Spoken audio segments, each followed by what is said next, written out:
Laurie Marshall. See, I knew.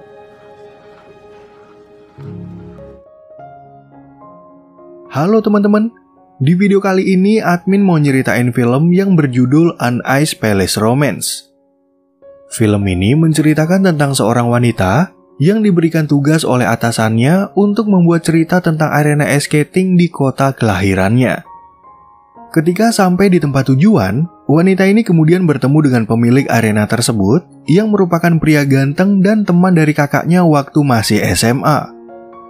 Awalnya wanita ini mengira kalau pria itu adalah seorang duda, tapi menurut info dari seseorang, ternyata dia merupakan perjaka Ting-Ting yang dulunya mengadopsi anak. Nah, kira-kira bagaimanakah kisah wanita ini selanjutnya? Yuk langsung aja admin mulai alur cerita filmnya. Cerita film ini berawal dari seorang wanita cantik bernama Laurie yang bekerja sebagai seorang jurnalis. Kebetulan hari ini Laurie ingin mewawancarai seorang wanita bernama Esna yang rencananya akan menutup sanggar balet miliknya karena bantuan dana telah dicabut oleh investor. Ketika kembali ke kantor, Laurie bertemu dengan rekan kerjanya bernama Ken yang memberitahu kalau di kantor mereka ada promosi jabatan sebagai kepala divisi. Ken pun lalu menyuruh Laurie untuk berbicara dengan atasan mereka yang bernama Max untuk mencari tahu syarat apa aja yang dibutuhkan Laurie agar bisa mengajukan diri pada jabatan tersebut. I think you should try again with Maxine.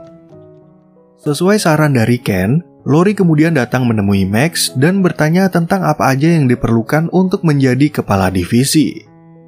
Di sini, Max memberitahu kalau Laurie harus punya berita yang bagus agar dia bisa membuktikan kepada para atasan kalau dirinya cukup pantas dalam menduduki jabatan tersebut. Nah, kebetulan Max punya berita yang cukup bagus dan menugaskan Laurie untuk membuat cerita tentang arena ice skating di kota Green Hill yang akan segera tutup. Namun tanpa basa-basi, Laurie langsung menolak tawaran tersebut, walaupun Max mengatakan kalau hanya inilah kesempatan Laurie agar bisa mendapatkan promosi jabatan. Di saat Laurie dan Ken lagi makan siang, mereka kemudian bertemu dengan kakak Laurie yang bernama Susan. Dalam pembicaraan itu, akhirnya terkuaklah kenapa Laurie menolak mengerjakan tugas dari Max karena ternyata dia memiliki kenangan buruk waktu menjadi penari ice skating di kota Green Hill. Waktu masih remaja, Laurie ceritanya pernah mengikuti kualifikasi untuk Olimpiade, tapi pada saat itu sayangnya dia gagal melakukan lompatan dan terjatuh. Laurie pun mengaku kalau dia mendapat keuntungan sebagai tuan rumah, namun hal itu malah membuatnya merasa malu dan akhirnya memutuskan untuk pensiun dari kegiatan ice skating.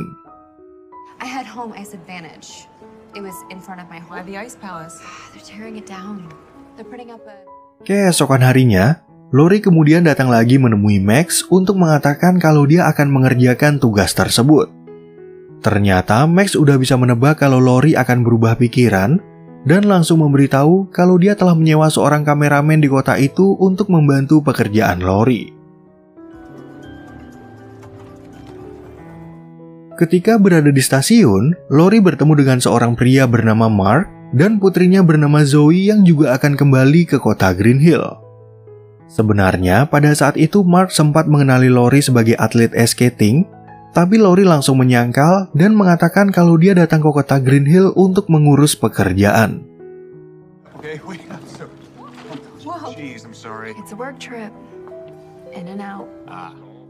Sesampainya Laurie di kota tujuan, dia kemudian datang ke sebuah penginapan yang memajang sepatunya waktu mengikuti kualifikasi Olimpiade.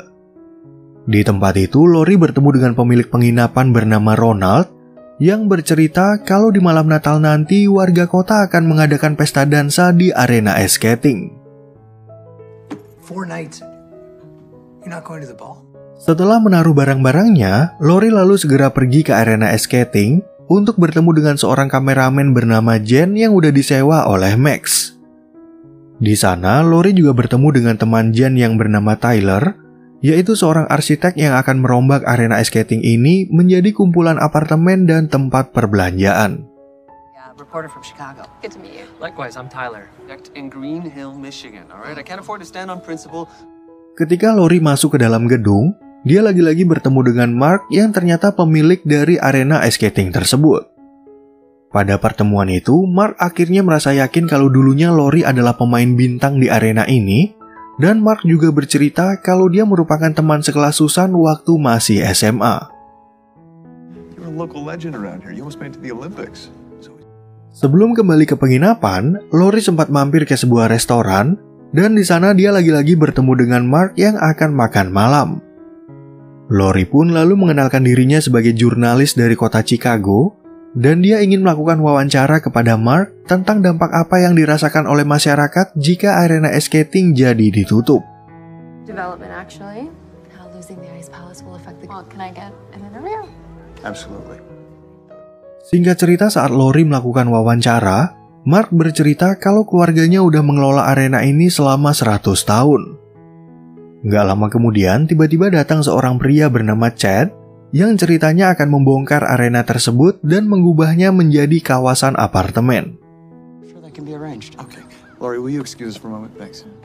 Usut punya usut, arena ini dibangun di atas lahan milik pemerintah kota, dan sayangnya Mark nggak punya banyak uang untuk memperpanjang biaya sewa. Kebetulan perjanjian sewa lahan ini akan berakhir dalam beberapa hari, sehingga Chad yang merupakan pengusaha kaya berniat untuk menyewanya dari pemerintah kota. Of our town, okay? This is where everybody comes for Christmas. I bought for now. Di saat mereka datang ke balai kota, Lori kemudian melakukan wawancara dengan wali kota bernama Mary yang ternyata masih mengingatnya sebagai atlet ice skating. Sebenarnya, Mary juga menentang pembongkaran arena milik keluarga Mark karena arena itu merupakan tempat komunitas bagi warga kota untuk merayakan acara tertentu seperti pesta dansa dan pesta Natal. Demi mengatasi masalah ini, Chad ingin menawarkan sebidang lahan yang udah dia beli, tapi Mark menolak untuk membangun arena di tempat itu karena letaknya jauh dari pusat kota. Selain itu, Mary juga bercerita tentang sosok Mark yang belum pernah menikah, dan di umurnya yang masih muda, dia berani mengadopsi Zoe yang dia rawat dari masih bayi. He insists that it's not going anywhere. We certainly actually adopted a baby in need. Setelah selesai wawancara dengan Mary, Jen jadi sedikit terkejut karena Lori pernah menjadi atlet ice skating dari kota Green Hill. Lori pun kemudian bercerita kalau dia lahir dan besar di kota ini, tapi sejak ayahnya mendapat pekerjaan di kota Chicago, mereka sekeluarga akhirnya ikut pindah ke sana. My dad was offered a job at a big hospital. Sesampainya di penginapan, Lori jadi merasa kangen sama sepatu skating yang dulu dia pakai dan memutuskan untuk menyelinap ke dalam arena untuk mencobanya. Kebetulan Mark masih berada di tempat tersebut, sehingga dia jadi sempat melihat penampilan Lori yang lagi bernostalgia dengan masa lalunya.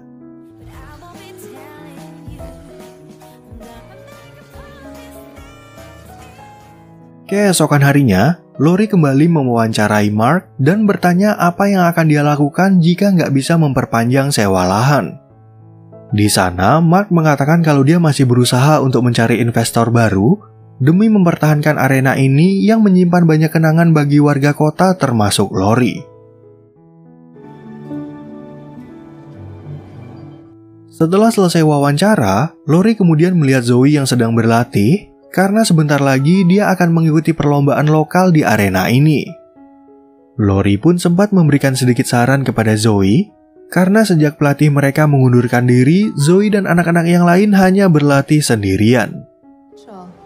Do you mind if I give her a few pointers? Yeah. We'll be here. We'll actually be setting up for the ball in the tournament.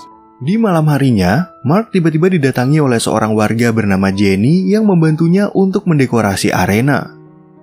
Pada saat itu, Mark lagi pusing mencari cara untuk mendapatkan investor, dan dia juga masih nggak terima dengan rencana Chad yang ingin mengubah arena ini menjadi apartemen. Framing this as an opportunity. I'll see you tomorrow, okay? Beberapa saat kemudian, Lori menyelinap lagi ke arena tersebut, dan kali ini Mark memberikan kunci pintu samping agar Lori nggak perlu repot-repot lewat belakang. Selain itu, Mark juga meminjamkan sepatu baru bagi Lori, dan mempersilahkan Lori untuk berseluncur karena banyak orang udah menganggapnya sebagai pemain ice skating terhebat di tempat ini. Talk about it. Fair enough. Well, you are welcome. Thank you. Keesokan harinya, Lori kemudian datang ke kantor milik Chad untuk wawancara mengenai rencana pembangunan apartemen. Di sana, Chad juga mengenalkan Tyler sebagai arsitek yang ia sewa dan menjelaskan kalau mereka juga akan membangun pertokoan yang bisa mendukung pertumbuhan ekonomi. Condo and retail units would bring far more people into the downtown. Setelah selesai wawancara, Lori kemudian datang lagi ke arena ice skating, di mana Mark memperlihatkan para warga yang berkumpul untuk membuat dekorasi bagi pesta dansa. Namun sayangnya Lori nggak bisa hadir di acara tersebut, dengan alasan dia harus segera menyelesaikan pekerjaannya dan kembali ke kota Chicago untuk merayakan Natal bersama teman-temannya. Are you sure you're only here for work? Honestly, neither. Di saat Lori keluar dari arena tersebut, dia tiba-tiba mendapat telepon dari Max yang memintanya untuk segera menyelesaikan beritanya. Nggak lama kemudian, Lori kembali datang menemui Mark dan menitipkan beberapa hadiah yang rencananya akan diberikan kepada Zoe tepat di hari Natal. Know that they're from you. Can I at least? Ketika Mark mengantar Lori ke penginapan, dia berterima kasih atas pelajarannya bagi Zoe dan kembali membahas tentang masa lalu Lori sebagai atlet ice skating. Pada saat itu, Mark mencoba untuk menawarkan pekerjaan sebagai pelatih karena mau bagaimanapun juga warga kota masih menganggap Lori sebagai atlet hebat yang ikut Olimpiade. That's sweet offer, but skating, so I'll see you later. Yeah, you will. Setelah Lori selesai merangkum hasil wawancaranya, dia akhirnya langsung mengirimnya kepada Max untuk ditinjau ulang sebelum dipublikasikan. Lori pun kemudian datang lagi ke arena ice skating untuk membantu Zoe dalam berlatih dan melihat udah sampai mana persiapannya dalam mengikuti lomba. Mengetahui Lori belum pernah mencoba sepatu baru, Mark lalu ingin mengajaknya untuk bermain sambil membahas kemampuan Lori dalam melatih anak. Pada pembicaraan itu, Lori jadi teringat akan pengalaman masa kecilnya yang dimana dia juga pernah mengikuti kelas balet sebelum menekuni ice skating di arena ini. Twirling, tutus, and wedgies. Beberapa waktu kemudian, Mark ingin meminta bantuan kepada Lori untuk berlatih membuat kue Natal yang ingin dia sajikan bagi keluarganya. Mark dan Lori lalu sama-sama bercerita tentang tradisi Natal di keluarga mereka, dan pada momen itulah hubungan mereka berdua jadi semakin akrab dan terlihat saling menyukai.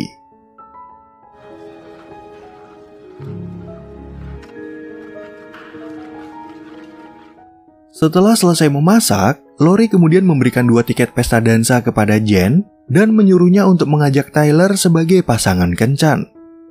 Di waktu yang sama, Mark juga datang membawa kue buatan mereka, dan sebagai ucapan terima kasih, dia ingin mengajak Lori untuk makan malam di sebuah restoran. Thanks. That is a very clear design flaw. Love to. Thanks. Keesokan paginya, Lori tiba-tiba mendapat telepon dari Max yang ingin mengabarkan kalau dia sangat menyukai pekerjaan Lori. Max pun mengatakan kalau mereka udah menayangkan berita itu secara online, yang malah membuat Lori jadi merasa panik dan nggak menyangka kalau Max akan mempublikasikannya dengan cepat. Are eager to talk to you. Really? Sementara itu di tempat lain, Chad datang untuk mengejek Mark karena dalam waktu 2 hari ke depan sewa kontrak lahan ini akan segera berakhir. Selain itu, Chad juga memperlihatkan berita Lori dari sosial media yang ceritanya seakan-akan mendukung rencana Chad yang ingin meningkatkan pertumbuhan ekonomi di kota ini. It's got a sting, huh? Ouch. Maybe it's the floor. Adegan film kemudian beralih ke Lori, di mana dia lagi curhat kepada Ken dan mengaku kalau dia merasa bersalah tentang sudut pandang berita yang udah dia buat. Lori pun mengatakan kalau dia sangat mencintai ice skating, sehingga dia akhirnya memutuskan untuk membantu Mark yang ingin mempertahankan arenanya. I want to help kids like Zoe. I want. Ketika Lori datang menemui Mark, dia mencoba untuk meluruskan maksud dari beritanya kalau dia hanya membuat kesimpulan berdasarkan pertumbuhan ekonomi. Namun sayangnya Mark nggak mau mendengarkan penjelasan apapun dan meminta Lori agar nggak mengganggunya karena dia lagi sibuk menyiapkan acara pesta dansa. To keep up with traditions and I am planning a ball and a tournament tomorrow. Beberapa waktu kemudian, Lori akhirnya datang kembali ke arena untuk melihat Zoe yang akan mengikuti lomba. Pada saat itu, Lori sempat memberikan sedikit saran kepada Zoe, di mana Zoe harus merasa percaya diri dan tetap fokus dalam melakukan berbagai gerakan yang udah dia pelajari. have fun. That's the most important part. Dalam pertemuan itu, Lori juga ingin mengembalikan sepatu yang diberikan oleh Mark, tapi sayangnya Mark belum mau berbicara banyak kepadanya. Mereka semua pun lalu menonton pertunjukan dari para peserta, dan singkat cerita di akhir perlombaan, Zoe ternyata berhasil meraih juara 3.